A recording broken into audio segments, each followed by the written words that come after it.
السلام علیکم ورحمۃ اللہ وبرکاتہ۔ مفتی صاحب، IVF وہ عورت کے بچے دانی سے انڈے نکال کے اور مرد کا سپرم لے کے اس کو آپس میں ملا کے آپس میں اس کو ملاتے ہیں، کچھ دیر رکھتے ہیں، اس میں ایک میڈیکل پروسیجر ہوتا ہے، اس کے بعد وہ اس کو بچے دانی کے اندر رکھ دیتے ہیں۔ ایسا کروانا کیسا؟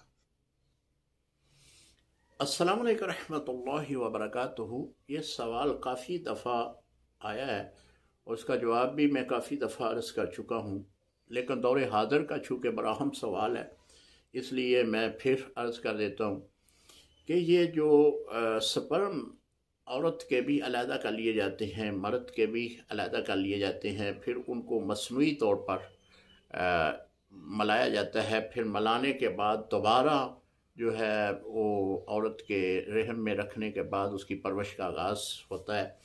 اس کے بارے میں آپ نے سوال کیا جی، جو مرد نکاح میں ہے یعنی جس کی وہ بیوی ہے، اگر وہ جراثیم اسی مرد کے ہیں تب تو جائز ہے، اگر وہ غیر مرد کے ہیں جو نکاح میں نہیں ہے اس کے لیے گئے ہیں تو لہذا وہ پھر حرام ہے، کیونکہ وہ نکاح میں نہیں ہے۔ اس کے سپرم کو اس طرح ایسی عورت جو غیر محرم ہے ان کے سپرم کے ساتھ ملا کر ایک بچے کی پیدائش کا سلسلہ شروع کرنا یہ حرام ہے۔ لہذا محترم، جو نکاح میں ہے مرد اس کے سپرم لے کر یہ عمل کرنا یہ شرعاً جائز ہے، اور جو نکاح میں نہیں ہے مرد اس کے اگر اس طرح لیے جاتے ہیں تو یہ حرام ہے۔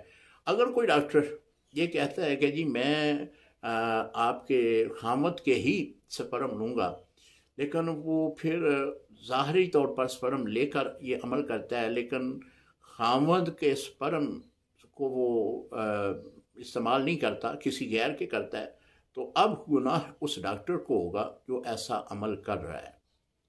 امید ہے مسئلہ سمجھ آ گیا ہوگا۔ السلام علیکم ورحمۃ اللہ وبرکاتہ۔